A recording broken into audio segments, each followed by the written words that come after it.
Bonjour, Akibouba Sabimoussé, consultant formateur en gestion des marchés publics.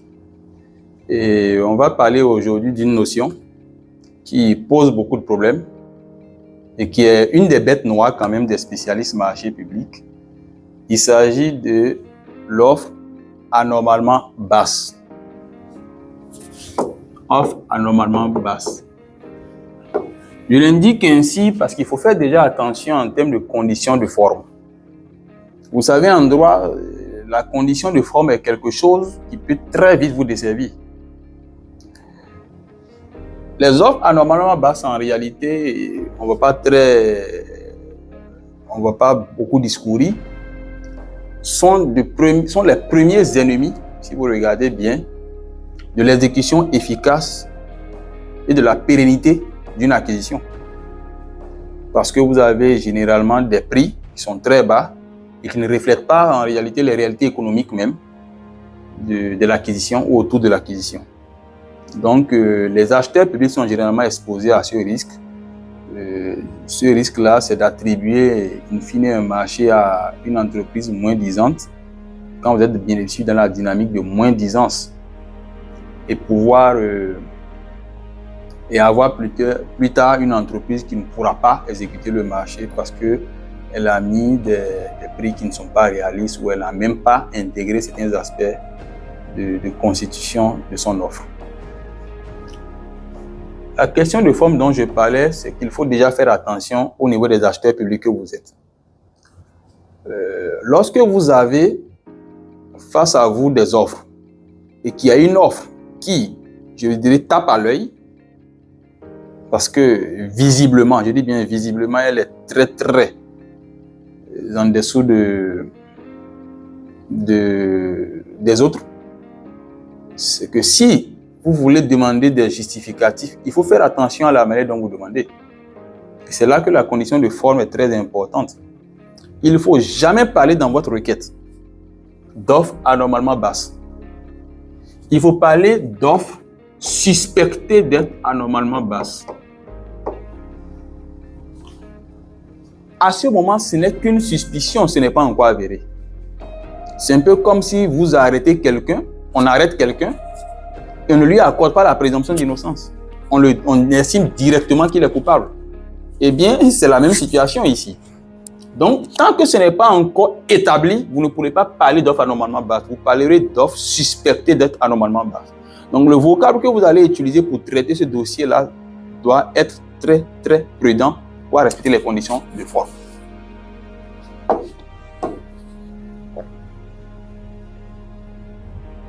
En ce qui concerne maintenant le fond, les acheteurs publics, dans beaucoup de cas, d'autres l'ont réglé, d'autres pas encore, ont un problème.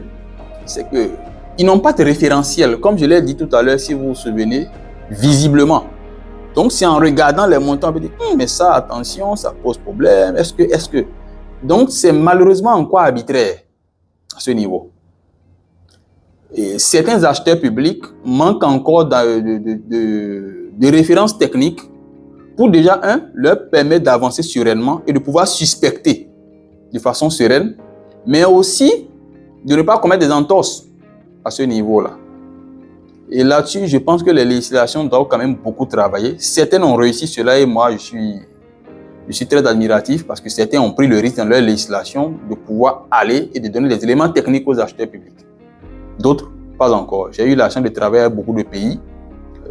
Certains l'ont quasiment. Mais je pense quand même que la majorité en Afrique subsaharienne ne l'ont pas encore totalement intégré. Et ça pose beaucoup de problèmes encore aux acheteurs publics. Justement au niveau des questions liées au recours généralement et autres. Et ici, c'est qu'il faut faire attention parce que vous allez avoir, pour ceux qui l'ont intégré, beaucoup de techniques. La première technique, ici que vous avez généralement pour suspecter une offre d'être anormalement basse, c'est la technique basée sur ce qu'on appelle le montant prévisionnel.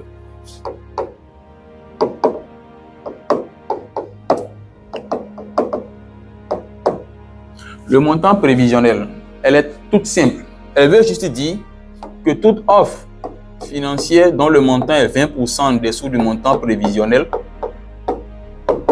doit être suspectée d'être anormalement basse. Donc, si vous avez un montant prévisionnel d'1 million de francs CFA, XOF ou XAF, en dessous de 800 000 francs ICOS ICS en termes de montant corrigé, vous avez quand même une offre suspectée d'être anormalement basse. Mais attention, et vous devez bien sûr demander à l'entreprise de justifier les détails de son offre. Et là-dessus, je reviens sur les conséquences. À ce niveau-là, c'est que si vous avez 20%, il faut faire attention parce qu'il y a un risque. Le risque ici, c'est que vous risquez, comme on le dit, de commettre une entorse parce que votre montant prévisionnel même, sur lequel ces 20% sont adossés, si vous ne l'avez pas défini avec rigueur et précision, vous créez un problème à ce niveau. Donc, il n'y a plus d'objectivité par rapport à cette méthode. Donc, attention, ici, il faut que le montant prévisionnel soit un montant très bien prévu, réaliste, en fonction des conditions économiques du marché et tous les autres paramètres. Donc, vous avez le défi d'avoir un montant prévisionnel carrément en conformité avec l'environnement et avec le marché. C'est là le grand défi à ce niveau. Donc, il faut faire attention quand vous voulez l'utiliser, il faut savoir qu'il y a un risque qui va avec. Deuxième méthode, par exemple, ici je vais juste exposer 4. Il y en a un peu plus, mais qui sont des méthodes plus ou moins hybrides. Vous avez la méthode basée sur la moyenne des offres. Vous avez juste quoi? 5 offres, M1, plus M2, plus M3, plus M4, plus M5, divisé par 5, et vous obtenez une moyenne alpha, et tout montant qui est en dessous de 20%, 20% de moins que la moyenne alpha, est suspectée d'être anormalement basse. Donc, vous faites juste la moyenne des offres, et toute offre qui est 20% de moins que cette moyenne-là est déjà suspectée.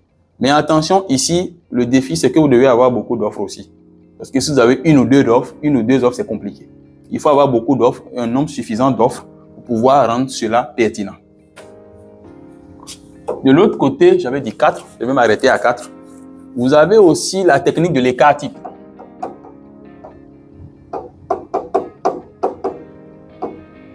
La technique de l'écart type. Et si vous regardez ici, c'est basé sur le montant prévisionnel. Ici, c'est basé sur les prix du marché parce que les meilleures variables que vous avez aussi actualisées sur le marché, c'est le montant des offres. Et ici, l'écart type en tient compte également en disant quoi? Si vous avez 5 offres, je prends le cas toujours des 5 offres, hein, vous allez d'abord faire la moyenne des 5 offres, c'est-à-dire vous faites cette moyenne des 5 offres-là et vous obtenez le M alpha, c'est-à-dire qui est la moyenne des 5 offres sur 5. Le M alpha, c'est-à-dire une moyenne simple, si vous voulez. Cette moyenne-là, quand vous l'obtenez, vous allez obtenir M alpha.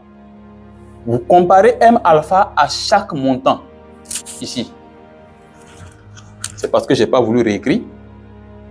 Et vous allez voir chaque offre ici qui est 20% de plus que alpha. 20% de plus que alpha, vous les gelez. Ce n'est pas éliminé, je parle de geler.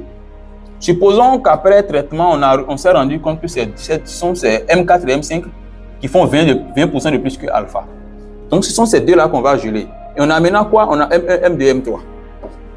M1, M2 et M3 qui restent. Vous calculez une nouvelle moyenne encore sur la base de ces trois-là, qui va donner une alpha, MX, une nouvelle moyenne MX sur la base des 3. Donc M1, M2, M3 divisé par 3. Vous obtenez MX. Encore une nouvelle moyenne. Et là, c'est toute offre inférieure à plus de 10% à MX qui sera suspectée d'être anormalement basse. Certains utilisent 15%. J'ai vu dans certaines législations, ils mettent 15%. Mais vous avez ça. Donc, vous prenez d'abord la première moyenne. Il faut aussi ici avoir beaucoup d'offres, hein, rassurez-vous, pour la rendre pertinente. Vous avez plusieurs offres, vous divisez par, vous faites une moyenne simple. Vous gelez les offres qui sont 20% de plus que la moyenne simple que vous avez retenue. Le reste, vous calculez une nouvelle moyenne et moins de 10% en termes d'écart, vous avez une suspicion d'offres anormalement basses. Et la dernière méthode qui est, elle, une méthode qui a coupé la poire en deux, j'aime bien le dire ainsi, c'est la méthode hybride qui dit simplement quoi? Qui va attribuer des poids respectifs à quoi? À deux paramètres qu'on utilise depuis le début. Le paramètre du montant prévisionnel et le prix du marché. Ici, ils vont juste dire que vous avez une moyenne M que vous devez calculer en fonction de quoi?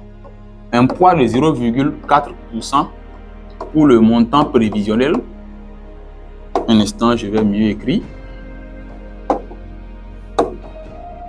0,4% du montant prévisionnel plus 0,6% de la moyenne des offres. Donc, si vous avez 5-6 offres, vous faites la somme divisée par le nombre. C'est la moyenne des offres fois 0,6% et vous ajoutez 0,4% de la moyenne du montant prévisionnel du marché. Donc, ça tient compte ici, si vous regardez, du montant prévisionnel et aussi de la réalité économique à date, qui aujourd'hui, en termes de baromètre, ne peut provenir que des offres des soumissionnaires. C'est le meilleur baromètre qu'on puisse avoir de façon actualisée à ce niveau-là, pour avoir les prix du marché. Et ça, cette moyenne-là, lorsque c'est calculé, toute offre inférieure à plus de 20%, de cette moyenne-là est suspectée d'être anormalement basse. Et ça, je pense que cette méthode-là est très bien utilisée au Bénin. Au Bénin, dans la législation béninoise, c'est cette méthode-là qu'on utilise ici. Donc voilà, à ce niveau-là. D'autres vont vous dire en dessous de, d'autres vont vous dire 80%, mais ça dépend de l'expression qu'on utilise après. C'est-à-dire en dessous de 80% de ce montant ou dans un écart de plus de 20%. Voilà. Donc c'est-à-dire quand ça dépasse 20%, déjà 21%, ça descend dessous de 80%. Donc vous allez voir, attention, ne vous fiez pas à ce chiffre-là. Certains vont vous dire 80, mais quand ils vous disent 80, ça dépend de l'expression qu'ils mettent après pour expliquer. D'autres vont vous dire 20, comme je l'ai dit, mais ça revient au même. Voilà. Donc voilà un peu les méthodes qu'il y a aujourd'hui qu'on utilise. Il y a quelques autres méthodes qui sont utilisées, qui sont toujours testées, mais il est important quand même que la législation puisse vous aider dans ce sens. Maintenant, par rapport au justificatif, c'est l'un des aspects les plus importants. Vous avez suspecté, mais il faut justifier. C'est-à-dire il faut faire justifier. Cette justification-là, généralement, est encore un des aspects qui ne vous couvre pas en tant qu'acheteur. Parce que l'entreprise va vous donner des justificatifs, rassurez-vous. Elle est peut-être même préparée à cela. Vous voyez? Et donc, il faut vous donner en tant qu'acheteur public les moyens de vérifier. D'autres vont vous dire, bon, c'est parce qu'en réalité, on vient de finir un chantier juste à côté de la zone, on a encore du sable, du gravier, on a encore du matériel, on a encore tout ça, on a encore le matériel, les moyens humains sur place, on est à 90% de taux d'exécution, donc on va juste aller sur votre site qui est qu'à quelques mètres. Il y a tout qui peut être prouvé, non, nous on s'approvisionne dans tel pays, voilà. Et ces justificatifs-là, on va essayer de les trouver. Toute entreprise, généralement, trouve des justificatifs. Mais vous devez vous donner les moyens de vérifier. Il ne faut pas être dans une dynamique de politiquement correct où vous recevez les justificatifs, c'est bon, ils ont justifié, on peut avancer. Non, il faut vous donner les moyens d'être sûr que ce que vous avez est vrai. Sinon, le temps que vous avez voulu gagner là, vous allez le perdre x10 après lors de l'exécution. Et après, même post-exécution avec des problèmes liés aux conclusions des rapports d'audit et autres. Donc vraiment, il faut vous donner les moyens et que les administrations aussi vous donnent les moyens. Vous avez peut-être des unités décentralisées au niveau des États et autres de votre service. Dans plusieurs localités, vous pouvez chercher à vérifier des informations, avoir des preuves pour être sûr que ce que l'acheteur est en train de justifier là est vraiment proche de la réalité, est vraiment réel. Autrement, vous risquez de prendre juste des informations et vous avancerez, vous rendrez après compte que ces informations-là n'étaient pas du tout exactes. Voilà. Merci beaucoup à vous. Si vous avez encore d'autres méthodes, mettez-les en commentaire. Moi, je suis prêt. On discute de cela, il n'y a pas de souci. J'ai voulu m'arrêter à 4, j'aurais pu faire plus, mais j'ai voulu m'arrêter à 4 beaucoup. Parce que si vous regardez, la plupart des autres méthodes sont basées généralement sur les cas types. La plupart des autres méthodes sont basées sur les cas types et la méthode hybride, généralement. Elles sont différentes, mais elles sont basées. C'est le référentiel que ces méthodes-là utilisent. Donc, je n'ai pas voulu aller trop loin. Donc, mais vous pouvez les mettre en commentaire, on en discute. Faites-moi des propositions. Discutons toujours en commentaire. Si vous avez des réalités, même des cas que vous avez déjà rencontrés, partagez-les. On en discute en commentaire. Ce serait un plaisir pour moi d'échanger avec vous sur ces aspects-là. Merci beaucoup.